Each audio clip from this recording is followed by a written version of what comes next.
Shalom Bapak Ibu Saudara yang dikasihi Tuhan, apa kabarnya? Selamat datang kembali di YouTube channel Kerinduanku Ministry. Saya Pastor Daud Suryawijaya, senang bisa kembali berada di tempat ini bersama dengan Bapak Ibu Saudara. Mari sebelum kita memulai renungan pada pagi hari ini, mari kita bersatu di dalam doa. Allah Bapa kami yang baik yang bertata di dalam kerajaan sorga, betapa hati kami limpah dengan ucapan syukur kalau kami boleh ada sebagaimana kami ada pada saat ini. Kami boleh sehat sempurna dalam keadaan baik-baik saja, penuh sukacita damai sejahtera. Mengucap syukur ya Bapa, kami boleh terus merasakan kasih Tuhan terus mengalir dalam hidup kami. Mengucap syukur untuk semua yang Tuhan sudah berikan dalam hidup kami. Dan kalau pada saat ini kami mau mendengarkan kebenaran firman Tuhan, Tuhan Yesus yang urapi lidah bibir hamba agar setiap perkataan yang keluar dari lidah bibir hamba merupakan isi hati Tuhan yang mau Tuhan sampaikan kepada siapapun yang mendengarkan firman Tuhan di tempat ini. Kami percaya Bapa, kami yang mendengarkan firman Tuhan, hidup kami diubahkan, dibaharui, diberkati seturut dengan kehendak Tuhan. Terima kasih Tuhan Yesus. Kami siap untuk diberkati dengan kebenaran firman Tuhan. Hanya dalam nama Tuhan Yesus kami berdoa dan kami mengucap syukur. Haleluya. Bersama-sama kita katakan amin. Bapak Saudara, pada hari ini saya akan membawakan tema renungan yaitu tentang meragukan Tuhan.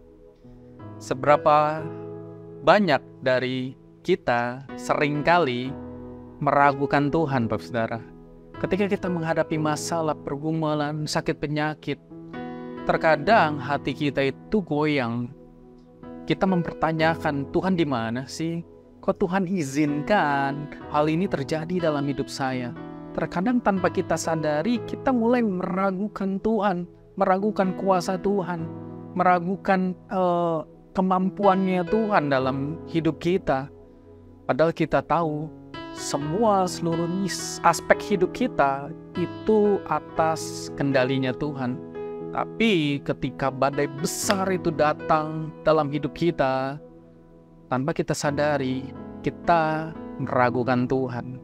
Tanpa kita sadari, kita mulai bertanya, Tuhan di mana? Kok hal ini bisa terjadi dalam hidup saya? Kok Tuhan jahat sih?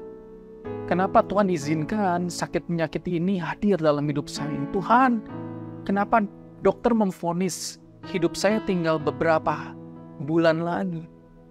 Kita mulai meragukan Tuhan. Kita akan belajar bersama-sama, Bapak Saudara, tentang meragukan Tuhan. Bapak Saudara, keraguan adalah bagian dari perjalanan iman kita. Saya percaya kita yang pernah mengalami Tuhan dalam hidup kita, kita yang berjalan sama Tuhan, mengalami Tuhan, jalan kita nggak akan lurus-lurus saja Bapak Saudara. Terkadang kita menemukan yang namanya tanjakan. Terkadang kita menemukan yang namanya jalan yang rusak. Kita menemukan hal-hal yang nggak enak dalam hidup kita. Itulah ikut Tuhan. Ikut Tuhan itu bukan berarti semuanya akan baik-baik aja. Tapi ikut Tuhan walaupun semuanya nggak baik-baik aja, tapi Tuhan akan memampukan Bapak Saudara dan saya untuk bisa keluar dari semua masalah pergumulan hidup kita. Dan Tuhan akan menjadikan kita pemenang di dalam Tuhan. Yang percaya boleh katakan amin. Jadi Bapak Saudara, keraguan seringkali muncul dalam perjalanan iman kita. Contoh dari tokoh Alkitab yaitu Ayub yang sempat meragukan Tuhan dalam masa pencobaannya. Saya akan bacakan di dalam Ayub 19 ayat 6-11, demikian firman Tuhan. Insyafilah bahwa Allah telah berlaku tidak adil terhadap aku dan menebarkan jalannya atasku. Sesungguhnya aku berteriak kelaliman, tetapi tidak ada yang menjawab. Aku berseru minta tolong, tetapi tidak ada keadilan. Jalanku ditutupnya dengan tembok, sehingga aku tidak dapat melewatinya, dan jalan-jalanku itu dibuatnya gelap. Ia telah menanggalkan kemuliaanku dan merampas mahkota di kepalaku. Ia membongkar aku di semua tempat sehingga aku lenyap, dan seperti pohon harapanku dicabutnya. Murkanya menyala terhadap aku dan menganggap aku sebagai lawannya. Jadi Ayub sempat meragukan Tuhan dalam masa-masa ketika dia mengalami pencobaan di dalam hidupnya, Bapak Saudara. Ayub ini mengalami masalah bertubi-tubi. Ibaratnya seperti sudah jatuh tertimpa tangga, Bapak Saudara. Dia mengalami kehilangan harta, kehilangan anak-anaknya, ditinggal istrinya, mengalami sakit penyakit dan lain sebagainya.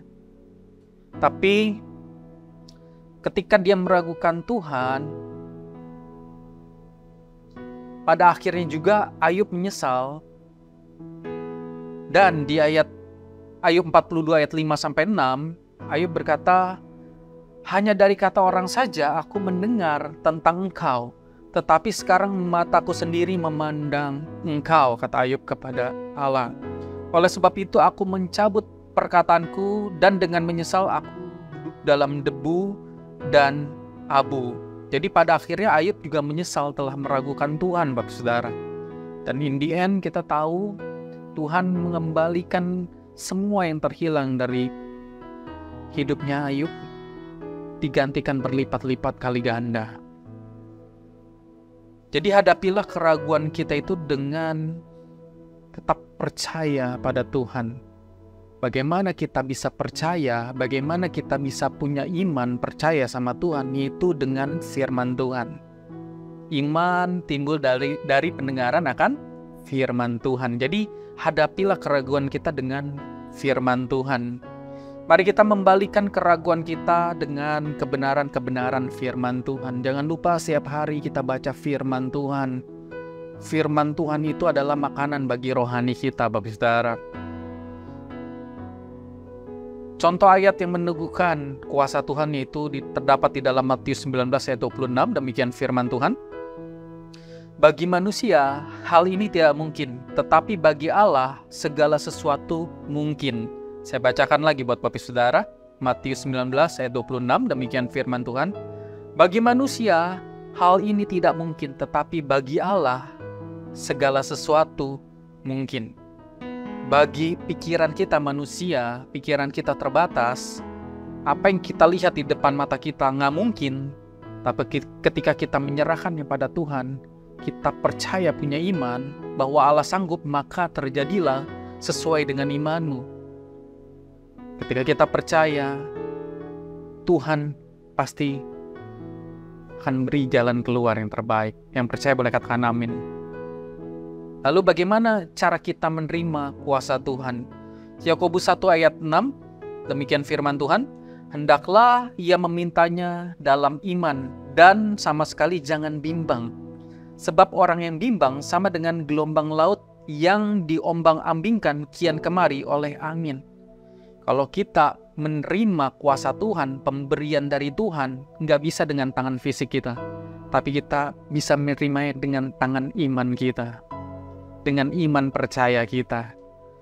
Belajar dari tokoh Alkitab yaitu Daniel mengenai kuasa doa dan iman dalam mengatasi keraguan. Kisah Daniel di Gua Singa, Bapak Saudara, dapat kita baca di dalam Daniel 6 sebagai contoh seseorang yang menghadapi situasi yang tampaknya tidak mungkin. Namun Daniel tetap percaya pada kuasa Tuhan. Ketika dia dimasukkan ke dalam gua singa yang lapar, secara logik manusia harusnya dia habis dimakan singa. Tapi karena Daniel tetap percaya pada Tuhan, dia tetap percaya Tuhan akan bela dia, meskipun dia dihadapkan pada kematian, Daniel tetap setia dan Tuhan menyelamatkannya. Ini menunjukkan bahwa kuasa Tuhan itu tidak terbatas, Bapak Saudara. Lalu bagaimana jika kita menghadapi keraguan dalam iman kita, Bapak Saudara?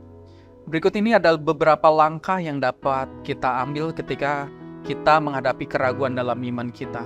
Yang pertama, yaitu kita harus berdoa, meminta pertolongan Tuhan. Ketika kita mulai meragukan Tuhan, iman kita goyah, yang pertama harus kita lakukan adalah kita doa, minta pertolongan Tuhan. Kenapa berdoa? Karena doa adalah cara penting dalam mengatasi keraguan. Kenapa kita harus berdoa? Karena ada kuasa di balik doa-doa yang kita naikkan sama Tuhan. Kenapa kita harus berdoa? Karena doa adalah nafas hidup orang percaya. Luangkan waktu untuk berdoa dan bertanya langsung sama Tuhan. Luangkan waktu kita buat Tuhan, Bapak Saudara. Maka engkau tidak akan dikecewakan. Minta kepada Tuhan untuk meningkatkan iman kita.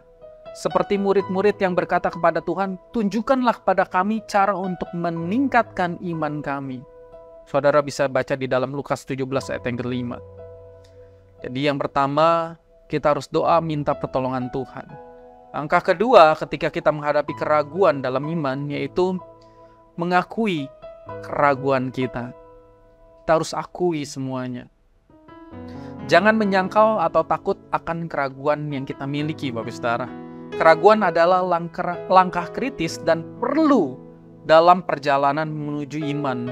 Kita akui sama Tuhan keraguan kita. Kita doa akui semuanya sama Tuhan. Jangan ada yang disembunyikan. Percuma kita sembunyiin dari Tuhan. Tuhan tahu semuanya tentang kita, Bapak Saudara. Bahkan kedalaman hati kita Tuhan tahu. Tapi Tuhan mau lihat kejujuran hati kita. Tuhan mau untuk apa? Kita curahkan semuanya sama Tuhan. Jangan ada yang disembunyiin lagi. Kalau kita datang sama Tuhan, kita curahkan semuanya sama Tuhan. Dan Tuhan gak akan pernah bocorin rahasia kita. Kalau kita cerita sama orang, teman-teman kita di dunia ini, mereka bisa bocorin ke orang lain. Tapi kalau sama Tuhan, rahasia kita aman. Jadi, akui semua keraguan yang ada di dalam hati kita. Yang ketiga, Bapak Saudara, langkah ketiga ketika kita menghadapi keraguan adalah kita harus mencari bimbingan. Dari mana kita bisa mencari orang yang membimbing kita? Yaitu berbicaralah dengan seorang mungkin pendeta atau konselor di gereja yang kita percaya, yang kita kenal tentunya. Ingatlah bahwa tokoh-tokoh Alkitab juga seperti Thomas, Elia, Daud, dan Ayub juga pernah meragukan Tuhan. Tapi Tuhan tetap mengasihi mereka. Ketika kita sedang meragukan Tuhan, kita sedang dalam keraguan, berbicaralah, tukar pikiran, ngobrol dengan orang yang bisa kita percaya. Yaitu seperti pendeta atau konselor. Di gereja-gereja, tempat di mana engkau bertumbuh, Bapak Saudara. Mereka bisa mungkin mendoakan kita, memberikan mungkin tanggapan-tanggapan yang mungkin bisa membuat kita lega, membuat kita bisa kita bisa paham gitu. Jadi kita mencari bimbingan dari orang yang tepat, yang kita percaya. Dan yang keempat, yang terakhir, langkah yang harus kita ambil ketika kita menghadapi keraguan dalam iman, yaitu bergabung dalam sebuah komunitas. Bergabunglah dengan gereja lokal atau kelompok komsel, ikut melayani pelayanan untuk melayani orang lain dan memperkuat iman kita. Di Kerinduanku Ministry ini, kita ada namanya Komsel Teman Seperjalanan, Bapak Saudara. Saya undang Bapak Saudara, mungkin yang belum mempunyai tempat komsel, bisa bergabung di Komsel Teman Perjalanan, Teman Seperjalanan. Di situ kita akan bertumbuh bersama, kita bisa sharing firman Tuhan, kita bisa sharing dengan orang yang kita kenal, Bapak Saudara. Kita bisa saling mendoakan, kita bisa saling bertumbuh bersama-sama. Kalau ada keraguan, datang kepada komunitas yang tepat, Bapak Saudara. Kita akan diberkati. Jadi Bapak Saudara, ingatlah bahwa keraguan adalah bagian dari perjalanan iman. Dan kita akan menemukan kekuatan dan kepastian di dalam iman kita pada Tuhan. Ketika kita mengalami keraguan di dalam iman kita pada Tuhan, langsung datang pada sumbernya, Tuhan Yesus Kristus. Dia akan menjawab segala pertanyaan, keraguan-keraguan dalam hati kita. Mungkin nggak langsung audible, Tuhan menjawab segala keraguan kita. Tapi Tuhan mampu menjawabnya melalui apa? Firman Tuhan. Melalui apa?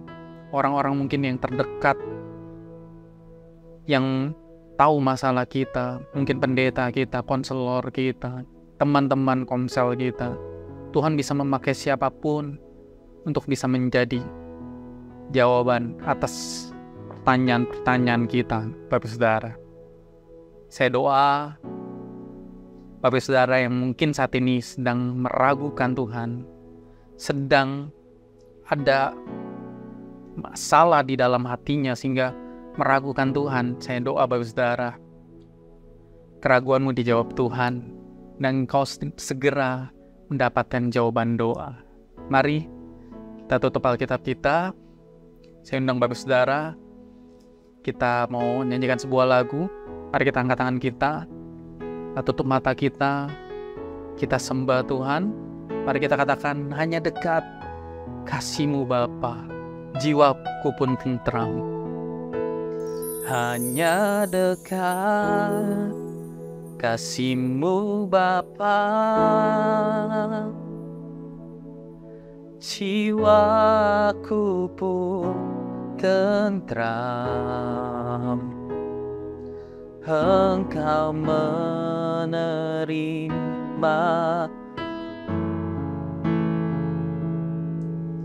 dengan sepenuhnya, walau dunia melihat rupa, namun Kau memandangku sampai ke dalam hatiku.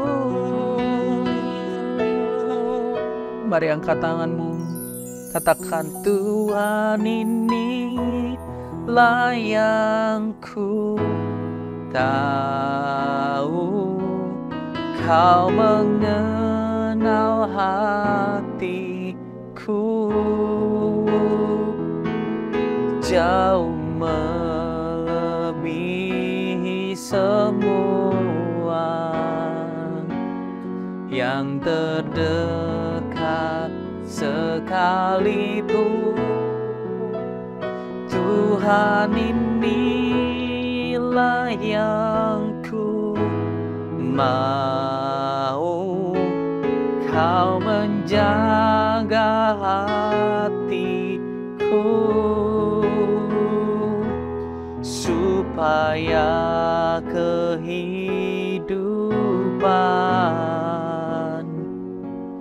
memancar senantiasa.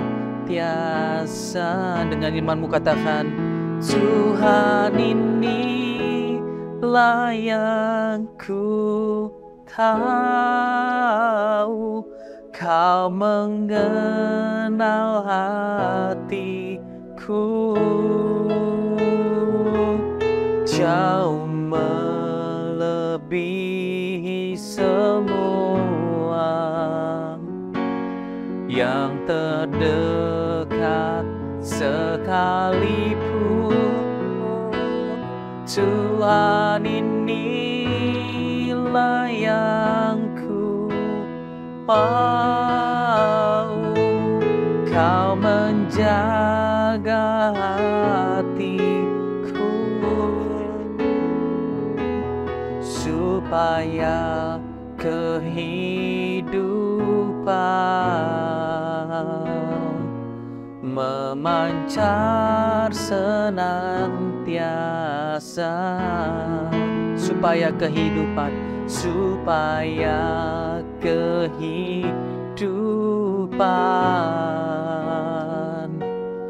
memancar senantiasa. Sekali katakan, supaya kehidupan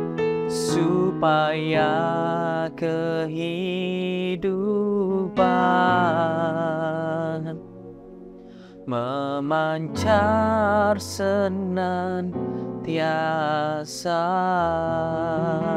Terima kasih Tuhan Yesus, terima kasih Allah Roh Kudus. Benar, hanya dekat kasih-Mu Bapa, jiwaku pun tentram. Maafkan kami kalau kami seringkali meragukan Tuhan dalam hidup kami. Maafkan kami melalui masalah pergumulan sakit penyakit kami, seringkali kami meragukan kuasa Tuhan. Kami mohon ampun ya Bapa, kalau seringkali kami mengecewakan Tuhan.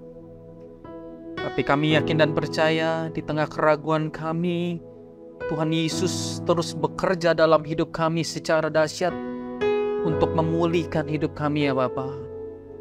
Kau yang tahu segenap masalah pergumulan kami, sakit penyakit kami ya Bapa. Kau yang mampu membalut luka hati kami ya Bapa. Kau mampu mengubah duka cita dalam hati kami menjadi sukacita. Terima kasih Tuhan Yesus, terima kasih Roh Kudus untuk firman, renungan yang boleh hamba sampaikan pada hari ini. Biarlah firman-Mu boleh menjadi kekuatan rema dalam hidup kami untuk menjalani hari-hari yang penuh tantangan ini ya Bapa. Biarlah firman-Mu berakar, bertumbuh, bahkan berbuah lebat di dalam hidup kami. Ajar kami bukan hanya cakap sebagai pendengar firman Tuhan, bukan hanya cakap sebagai perenung firman Tuhan, tapi ajar kami juga cakap untuk melakukan kebenaran firman Tuhan. Terima kasih Tuhan Yesus, terima kasih Allah Roh Kudus. Sebentar kami akan beraktivitas kembali. Tuhan Yesus jaga lindungi kami, berkati apapun yang menjadi aktivitas pekerjaan kami pada hari ini. Diberkati Tuhan berhasil. Manapun kaki kami melangkah, kami dijaga malaikat Tuhan, dilindungi Tuhan. Terima kasih Tuhan Yesus. Terima kasih Allah Roh Kudus. Dalam nama Tuhan Yesus kami berdoa, kami mengucap syukur. Haleluya. Sama-sama kita katakan amin. Terima kasih Bapak Saudara sudah menyaksikan YouTube channel Kerinduanku Ministry. Saya mau katakan, yang punya surga, crazy in love with you. God bless.